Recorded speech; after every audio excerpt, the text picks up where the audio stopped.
Hello, Brandon with NZXT here, and I just wanted to pop in real quick before the review of the H500 here sitting behind me on my desk that I apologize for the quality of the audio. We are working on getting a better microphone here in my small home studio. If you like the video, please like and consider subscribing to help support us, and I hope you enjoy. Thanks for tuning in. Hello, Brandon here at NZXT, and today we will be taking a look at one of NZXT's H-Series cases, the H500, and it is, by all means, a refresh on the S340. I have built in both the S340 and H440 and can say without a doubt there are some throwback feelings while building in the H500. Coming in at around $70 at the time of review puts this case squarely against a lot of the competition in the mid-tower tempered glass case department. There are no frills with the H500, but if you want a fan hub and RGB controller NZXT is calling their Smart Device, then the H500i is an additional $30 at Amazon. You are provided with more than enough room for any modern gaming build and plenty of ways to keep it clean. NZXT is offering a lot at this price point, and that's a big deal when you're trying to squeeze every penny out of your build and still be able to show it off in a nice case. The half sheet of tempered glass and how it was implemented is genius, to say the least. No fighting holding on a piece of glass while trying to put in 4 thumb screws, and is one of my favorite ways seen yet. The half sheet of glass simply sets in the groove at the bottom, and a simple inward press up top holds it into place with 2 plastic knobs and a single thumb screw at the rear of the case.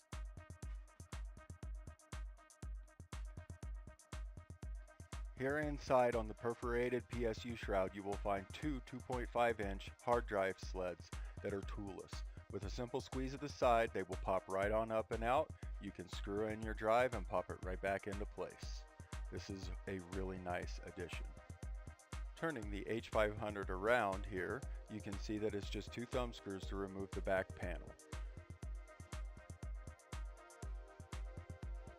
On the back side of the door, you'll get your first view at the perforated channel that they have opened up and installed a really nice filter into. It will slow airflow down somewhat, but if you give it a little press at each side with the thumb, it'll lift up and then pull out.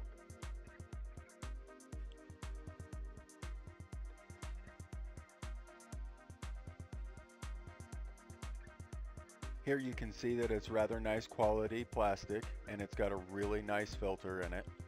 The mesh is high quality and really fine, so the airflow restriction will be minimal, but still there. Also here in the back side, inside of the Psu Shroud, you will find a little white box with NZXT's logo on it. Inside will be all of your extra screws, zip ties, and instruction manual. Be sure to pull that out and take a look.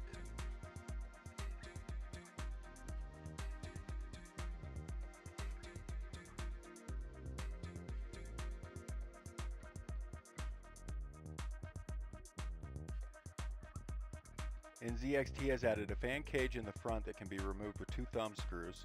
It will hold a 240 or 280mm AIO, or 2 120mm fans, or 2 140mm fans. Here we can see the perforated Psu Shroud with 2 nice cable management holes cut out in the back. The top of the case also has a 120 and or 140mm fan port. Turning the case around here, you can see the cable routing that NZXT has added in, and it also has 2 Velcro straps, and there is another one for the CPU 4 or 8 pin plug on the opposite side where you would normally run it.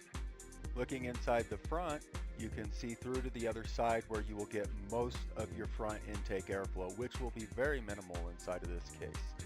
You're going to be looking at a negative airflow build.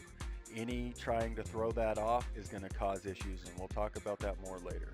The back side of the case is not much different than any other you would see on the market today, sporting 7 PCI brackets.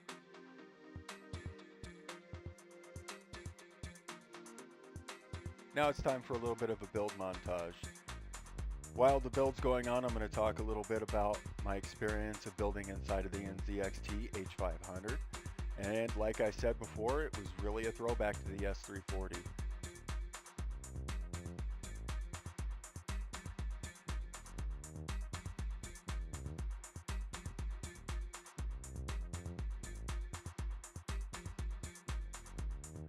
Also, with the limited airflow up front, I like the idea of hiding my fans or AIO in the front interior of the case.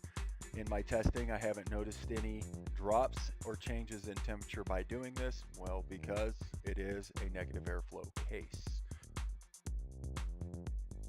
Cable management in the back will be a little tedious, and you can't just mash your door down, so you do have to take your time here.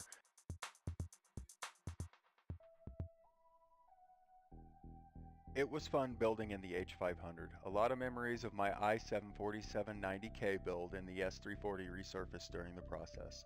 There is more than enough room for your everyday gamer and user.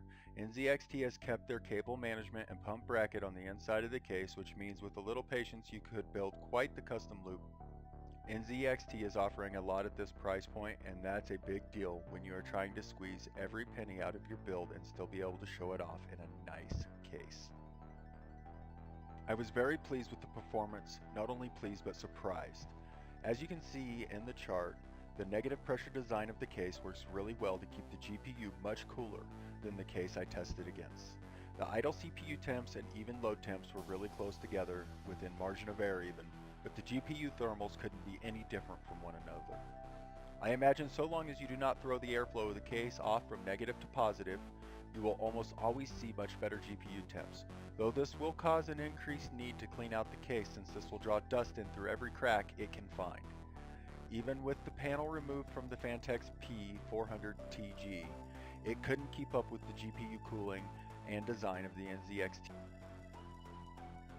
This is because even though you have more air coming in that's colder, it's still being heated up and dumped over the GPU before exiting the case. The H500's design restricts the intake flow to the point that the AIO is not overwhelming the interior of the case by dumping lots of excess warm air into the build.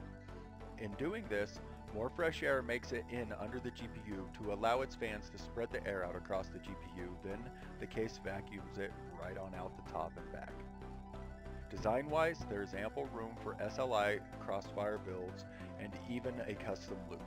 It was plenty easy to get around and build in. Having thought out cable runs pre-installed helped loads with this. I am also a fan of putting some RGB in my basement with ventilation like this, so I was happy to have the extra room in the design to run one of my strips behind the PSU so I could get a glow from underneath my SSD sleds from up above. Speaking of storage, there's more than enough considering these days a lot of users are moving to using M.2 devices. That coupled with the 4 included bays should be more than enough storage room for your data, be it games or productivity.